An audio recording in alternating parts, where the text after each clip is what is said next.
and right. I'm quoting Graham, Palestine is now the key international issue, the key divide of this generation, just as Vietnam, the American civil rights struggle, and the fight against South African apartheid was in previous generations. And I think that's very true. And Graham goes on to make the point, excuse me, of a growing shift in world opinion and growing support for the Palestinian struggle and the growing isolation of Israel. And he talks about the recent international solidarity demonstrations around the world. In London, where there was 180,000 people on a demonstration in support of Palestine. In Washington, over 100,000. And, you know, we could go on, many across the world. They're probably the two of the biggest. So why are we seeing that level of support for the Palestinian struggle? Why are we seeing those huge demonstrations? What is this sea change that's taking place? And I think, and this is difficult, you know, in terms of the terminology that's used. So, you know, I'll be using quotes more than anything else, I think, because according now to international bodies, international human rights bodies, and to human rights organisations in Israel, many now regard the regime in Israel as an apartheid state. Now, and I'll quote, you know, a regime, this is a quote from Graham, a regime of Jewish supremacy from the Jordan River to the Mediterranean Sea. Now, it's important to understand that change that is coming around, and the reports, and it's from the Israeli human rights, and I'll quote at length, more than 14 million people, roughly half of them Jews, and the other half Palestinians, live between, that's not me, under a single rule. The common perception in public, political, legal, and media discourse is that the two separate regimes operate side by side in this area, separated by the Green Line. One regime, inside the borders of the sovereign state of Israel, is a permanent democracy with a population of about 9 million, all Israeli citizens. The other regime in the territories Israel took over in 1967, whose final status is supposed to be determined in future negotiations, is a temporary military occupation imposed on some 5 million Palestinian subjects. Over time, the distinction between the two regimes has grown divorced from reality. This state of affairs has existed for more than 50 years, twice as long as the state of Israel existed without it. Hundreds of thousands of Jewish settlers now reside in permanent settlements east of the Green Line, living as though they were west of it. East Jerusalem has been officially annexed to Israel's sovereign territory, and the West Bank has been annexed in practice. Most importantly, the distinction obfuscates the fact that the entire area between the Mediterranean Sea and the Jordan River is organised under a single principle, advancing and cementing the supremacy of one group, Jews over another, Palestinians. All this leads to the conclusion that these are not two parallel regimes that simply happen to uphold the same principle. There is one regime governing the entire area and the people living in it, based on a single organising principle. So that's the view that's now gaining dominance in, you know, the human rights organisations in, you know, around the world. And the report goes on to explain that Palestinians in Israel do not enjoy the same rights as Israeli Jews.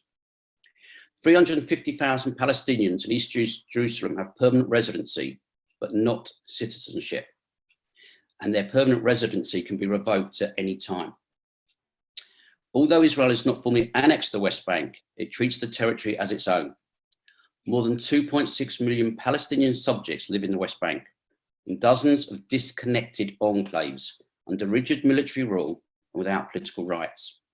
In about 40% of the territory, Israel has transferred some civilian powers to the Palestinian Authority. However, the Palestinian Authority is still subordinate to Israel and can only exercise its limited powers with Israeli consent. The Gaza Strip is home to about 2 million Palestinians, also denied political rights. In 2005, Israel withdrew its forces from the Gaza Strip, dismantled the settlements it built there, and abdicated any responsibility for the Palestinian population. After the Hamas takeover in 2007, Israel imposed a blockade on the Gaza Strip that's still in place. Throughout all these years, Israel has continued to control nearly every aspect of life in Gaza from outside. And the report details 4 major methods that the Israeli regime use. 2 are implemented through the entire area, restricting migration by non-Jews and taking over Palestinian land to build Jewish-only communities, while relegating Palestinians to small enclaves. Any Jew in the world, and his or her children, grandchildren, and spouses, is entitled to emigrate to Israel at any time and receive Israeli citizenship with all of its associated rights. They will receive this status even if they choose to live in a West Bank settlement that is not formally annexed to Israel's sovereign territory. The other 2 are implemented primarily in the occupied territories: restrictions on the movement of non-citizen Palestinians and denial of their political rights.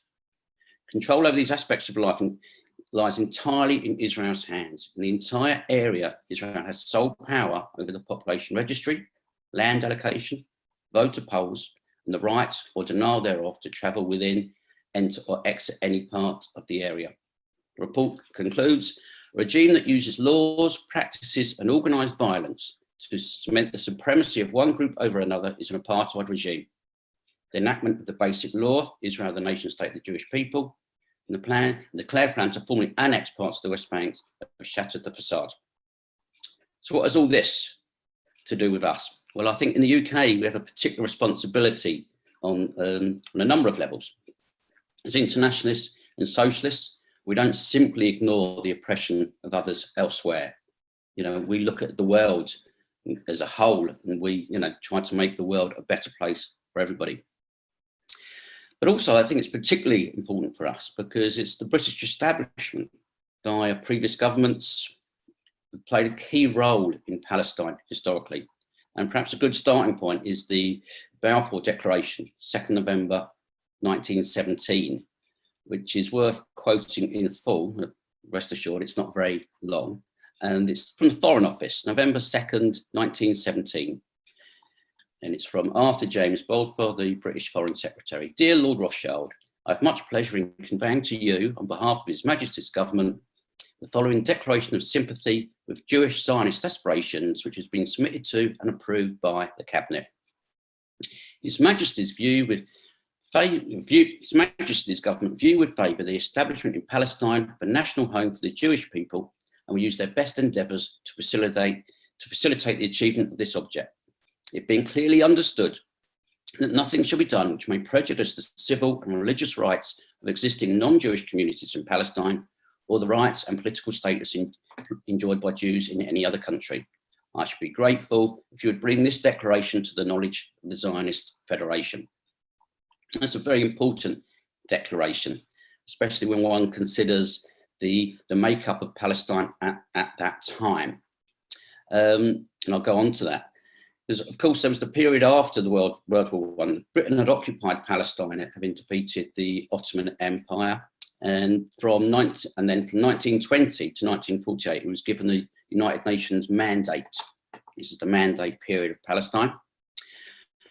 Now, prior to the British occupation, the numbers in Palestine were approximately this. An Arab/Muslim population was 80%, the Jewish population was 11%, and Arab Christian population was 9%.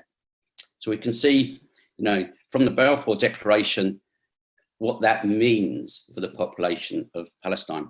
And of course, we know that under Nazi Party rule in the 1930s onwards in Germany, and the direct attacks upon the German Jewish population in the 1930s, and the refusal of the British government to actually allow large-scale Jewish immigration into the UK. And I think that says a lot about the British government's view on both Nazi Germany's and its relationship to the Jewish population. And we know that many of those people who were refused entry, many of those Jewish people who were refused entry into the UK will have been amongst the millions who died in the Holocaust. I think without doubt, the greatest humanitarian crime of the 20th century. So we look, by the end of World War II, with the immigration, many people coming into Palestine, many of the Jewish population fleeing from the persecution and, all that they had suffered in Europe, and that's throughout Europe, not just in Germany.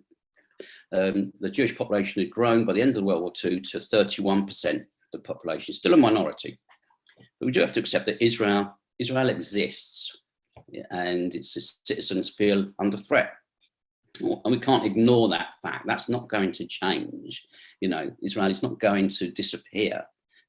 People who live there, the Israeli citizens, are going to stay there. And, absolutely, that's their right, as far as I'm concerned.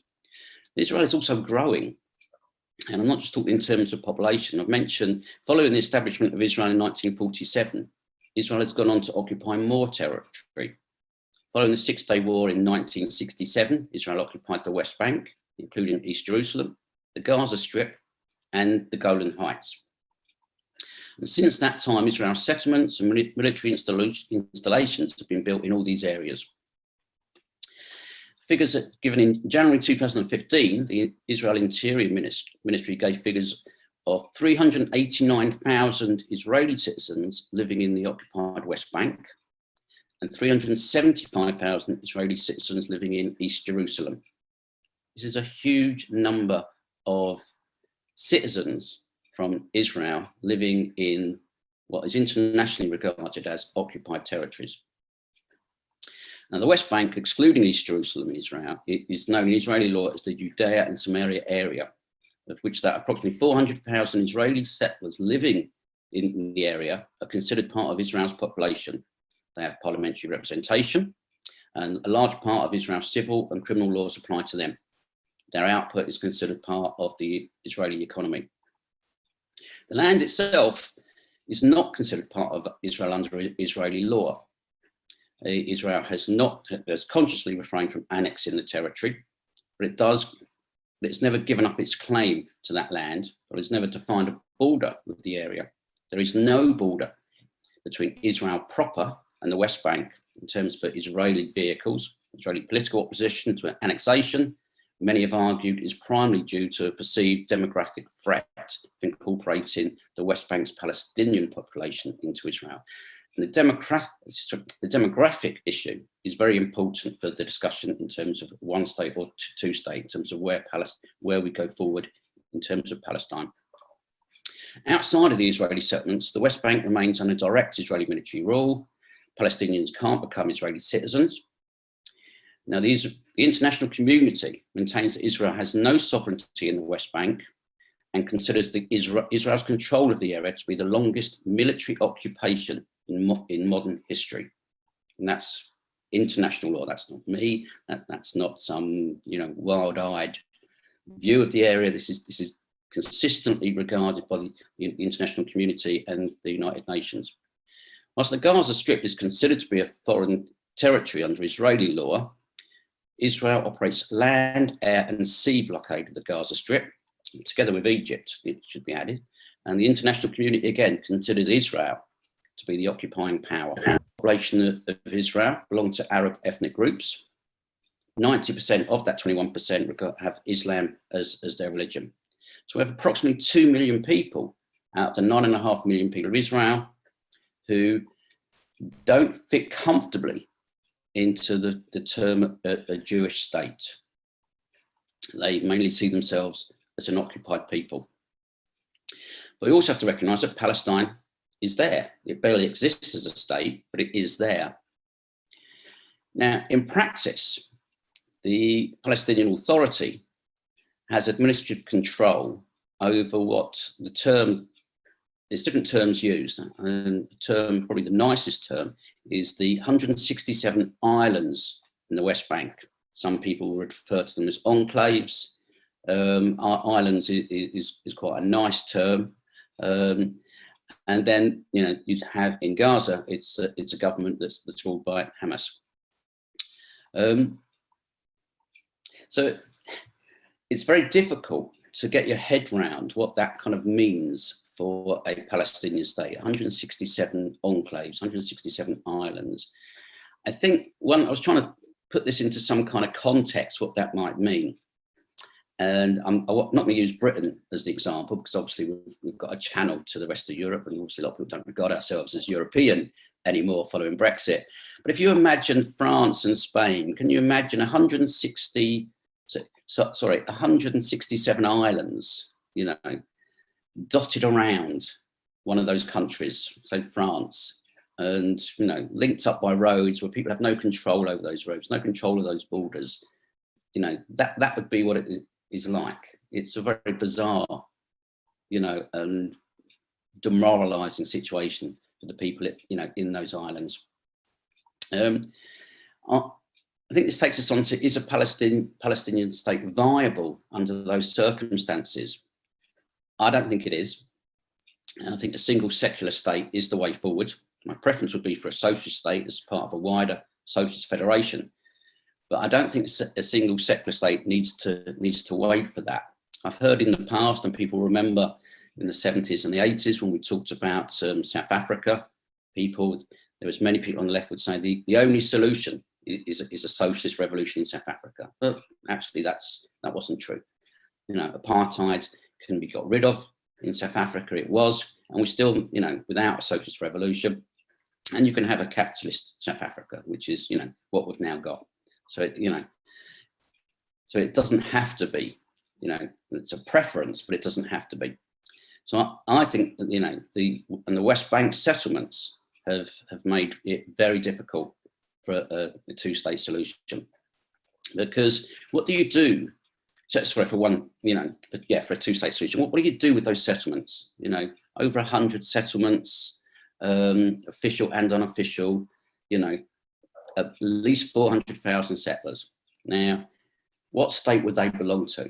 You know, you could pull them out, you know, you could force them to close down the settlements, you could do a land swap, you know, with a future Palestinian state, which draw some very strange boundaries and some roads that would be, you know, military protected. It would be very difficult. But you know, not impossible. But what would that still mean for a future, you know, Israeli state if it wanted to base itself on, you know, either a religion or a particular, or an ethnicity, however you want to describe it, as a Jewish state? And they do call Israel, just refer to itself as a Jewish state. Because we consider, in terms of the demographics, the Palestinians have a higher birth rate. So even in a two-state solution, we call it that, the demographics are still going to play a role, you know, similar to the demographics that we see in the 6 counties of Northern Ireland. Demographics will play a role. So it's like a slow time bomb in a way, that gradually the number of Palestinians in Israel, you know, even if you split it into 2 states, will continue to move up, and will continue to outgrow, you know, bit by bit, the Israeli, I call it you know, those who will have Israeli citizenship. So what does this leave the, you know, those who want a particular state, particular ethnic or religious state, what does it leave them to do? They've either got to force people out to maintain their majority, you know, or they're going to have to deny them voting rights. They're going to have to deny them rights as the full rights of citizenship. Now, either of those choices in the long term, I would say, is either unviable or it's certainly unthinkable, because you cannot continue to have a state where you're either continually pushing people out of that state or you're denying them rights. So I think in the long term, it's inevitable that we have to argue for a single state, a single secular state, where all citizens, be they Christians, be they Jewish, be they Muslim, be they Arab, you know, be they Jewish, all have the same rights, single secular state. And I don't think that's going to come about easily. I don't think that's going to come about very soon, but it has to be something that we argue for. And I think it's an increasing view, not just that, you know, for those who are not in Israel, Palestine, but it's an increasing view of those in Palestine as well, because they have seen that the idea of 2 states, which was conceded, you know, some decades ago, that, you know, we won't have 1 state, we'll have 2 states, has become less and less practical as the Israeli regime continues to encroach and shows no sign, absolutely no sign, of the occupations being temporary. So I think that's the way forward, is to look at and to argue for a single state, but a single secular state, but at the same time to continue, and this is difficult in the present circumstances, is to argue that the Israeli worker and the Palestinian worker has a common interest. And, so I'll leave it there and open it for discussion. So I hope that hasn't offended anybody. It's certainly not my intention to offend anybody, but I think these are important discussions, and we have responsibility, a special responsibility, not just as socialists, but as socialists that, that come from Britain. Thank you.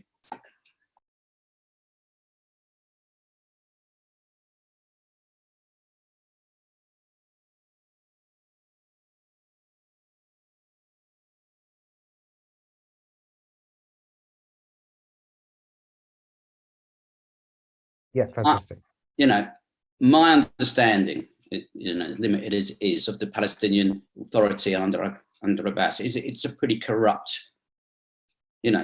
pretty corrupt body, actually, and it is an obstacle in terms of going forward. I think people have used the term. I don't like the term, but I can't think of a better one at the moment. It's a kind of quisling government, actually, the Palestinian Authority. It also serves, not only is it kind of corrupt, but it also serves to a certain extent the interests of the Israeli state. It polices the Palestinians on their behalf in many respects. So I think it serves a dual process, actually. On the one hand, it's an obstacle to going forward for the Palestinian people.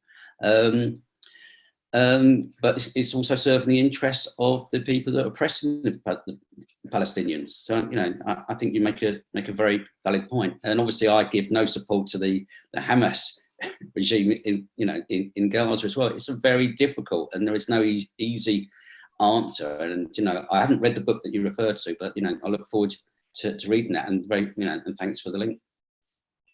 Thanks, Lee. Okay.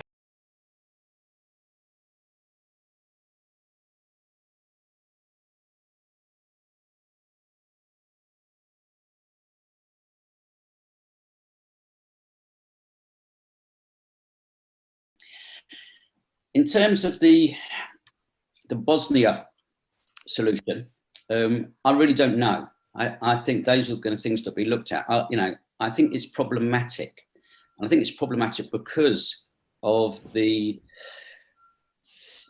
settlements and the geography. I don't think it's impossible, but I think it's difficult. But I really can't say much on that chat on that. So I'm sorry, but I think the dispersal is more difficult in Palestine and Israel than it is in Bosnia. So I think it's more difficult, but that's not impossible. And that I think people are discussing that, and that is something that's being explored. On the other question about the kind of resistance, etc., in terms of the Palestinian Authority, etc., I think one of the things that was fascinating recently was the general strike that was held across Palestine and Israel by Palestinians and the Arab population. And I think that's a huge step forward in terms of showing the power that they have had as workers.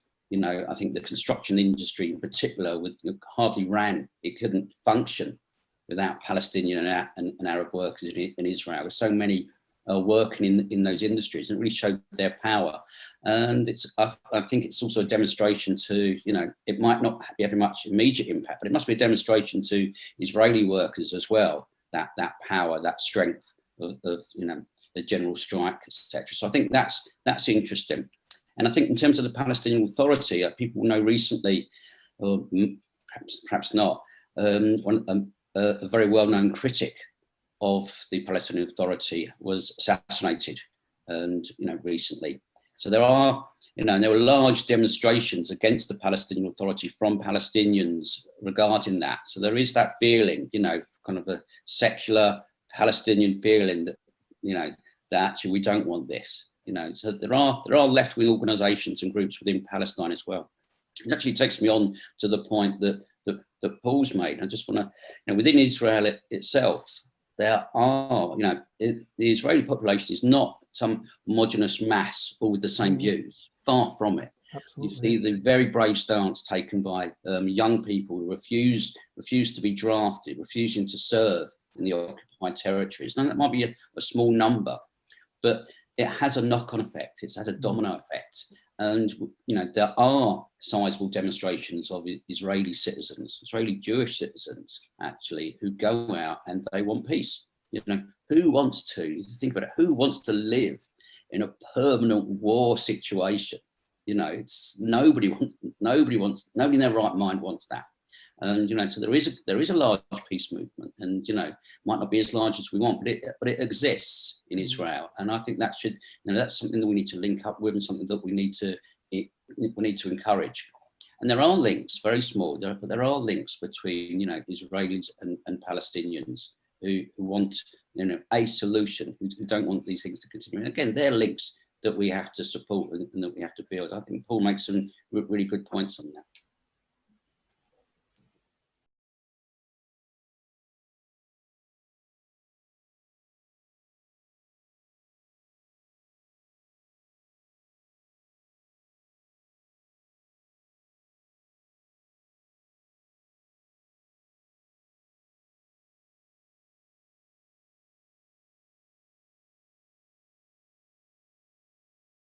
Just a comment, first of all, on Paul's question about the change of leadership within the Israeli parliament. I actually don't think it will make any difference. I think I wish I'd be more optimistic, but I suspect Paul would respect this answer. I don't think it will make any difference, because I think Israeli politics is, quite frankly, awful.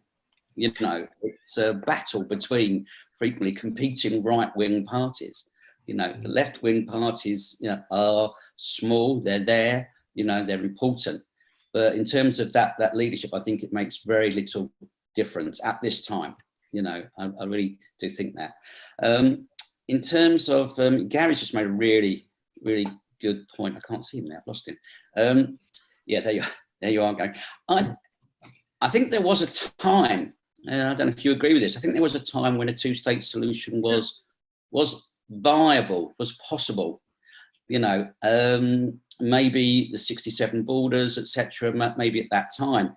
But I think once you've got 130 settlements, once you've got 750,000 people as settlers in those settlements, once you've got that, the islands of the Palestinian enclave surrounded by Israel and Israeli settlements, I think that solution has disappeared.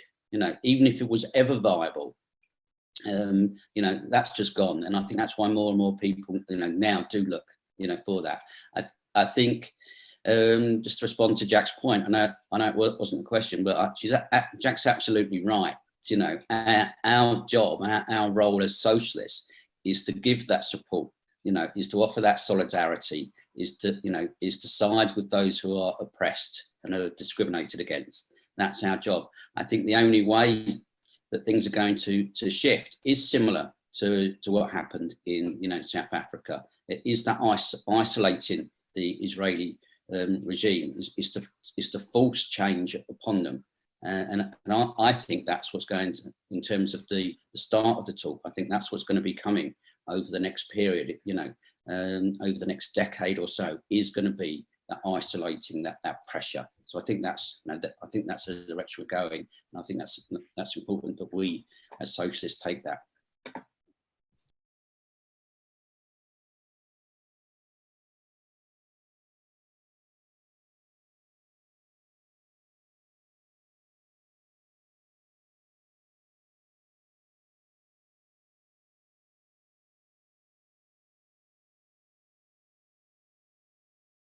The pressure to be put on the Israeli state, the Israeli regime, it is going to be by boycotts. It's going to be by sporting boycotts. It's going to be by cultural boycotts, and it's going to be by boycotts of their exports, their production. I think that's going to grow. I think that's inevitable. It's going to grow, and I think the pressure on the Labour Party is going to be there, and I think there will be. I think Malcolm's rightly touched on it. That difference, there will be some blowback about that, because it wasn't that long ago that the Shadow Foreign Secretary at the time, or I think that was her title, Emily Thornberry, actually speaking at the Jewish Labour Movement meeting, referred to BDS as anti-Semitic. Now, that's problematic, because if you hold that view, then anybody who argues for BDS gets tarnished with the, being called anti-Semitic, and therefore lays themselves open to expulsion. And we'll have seen the NEC meeting that held yesterday that these are real problems. Now, I think it's quite legitimate to hold that view and to have that discussion, but if the leadership doesn't, that to change that is difficult. And but I think it's that movement's going to grow. I think it's inevitable. That's the sea change I was talking about earlier on. That support, those huge demonstrations, the awareness. And I think people talk about somebody made reference, I'm not sure whether it was Peter or Malcolm, to the, in the US. In the US, there is growing support now for the Palestinian struggle. There is a lessening of support for the Israeli regime. And that's very much, that's not just amongst the Democrats in terms of a rank and file membership. We're also seeing that with some of their Congress people as well. They've got some left-wing, congressmen and women, and that is growing. So that pressure's there, and I think the tide of history is on our side with that. And those in the Labour Party leadership oppose that. I think that they're swimming against the tide. I think in terms of Janet's point, in terms of groups, all I can say is that in Sheffield Labour Friends of Palestine, we're linked up with a number of Palestinian organisations in Nablus. We're actually, effectively twinned, and our trades council is twinned with the trade unions there as well. So, but I really can't, add any more than that. So apologies, Janet. I know we're working closely with different groups and organisations and the university in Nablus. We're trying to link up our Sheffield universities with the universities in Nablus as well. So we're doing that. But how that would fit in with something, your CLP, I'm really not in a position to say. Malcolm makes some reference to Zionism as well, and he's absolutely right. Zionism existed and it grew in the 1930s, obviously with what was going on, and it was seen as a safe place, but absolutely took off as a result of the Holocaust. It was you can understand, you fully understand that, but it hasn't always been the dominant position of the Jewish working class and the Jewish population. So it makes some very valid points.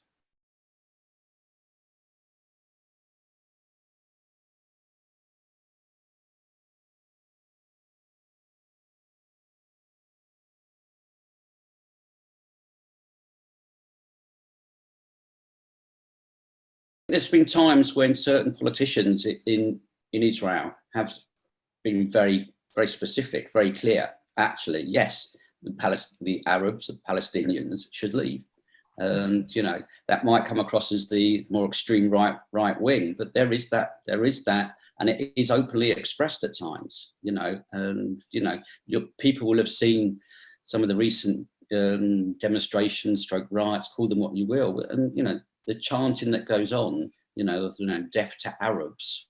It's given a certain not respectability, that would be the wrong term, but there's a certain acceptance that it's, okay, that might seem a bit much, but it's, you're not going to get arrested or locked up for screaming, death to Arabs. It's, it's seen as, within acceptable discourse.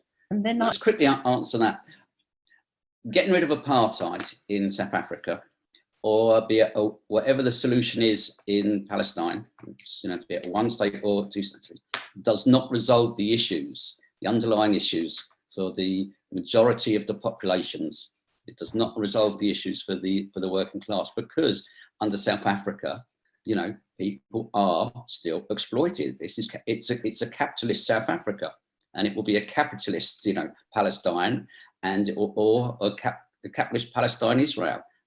So it does not solve the problems of poverty and exploitation, and discrimination. It doesn't solve those. It might solve certain democratic questions, the right to vote, and it might become a more, civil wars, don't take place, bombings don't take place, but it doesn't solve the underlying class questions. So I think they are two different things, which is why I would advocate, obviously, a socialist solution, but you can have a solution to the, I call it the national question. You can have a solution to that question without socialism, but it doesn't resolve the underlying conflicts, in society.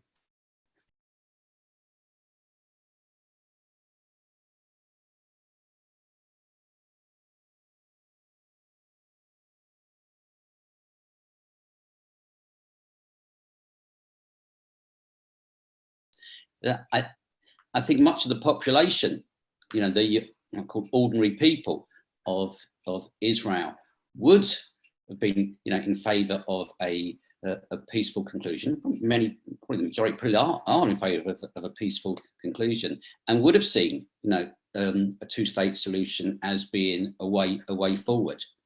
But that is different to Ben-Gurion and the leadership, as Malcolm rightly points out.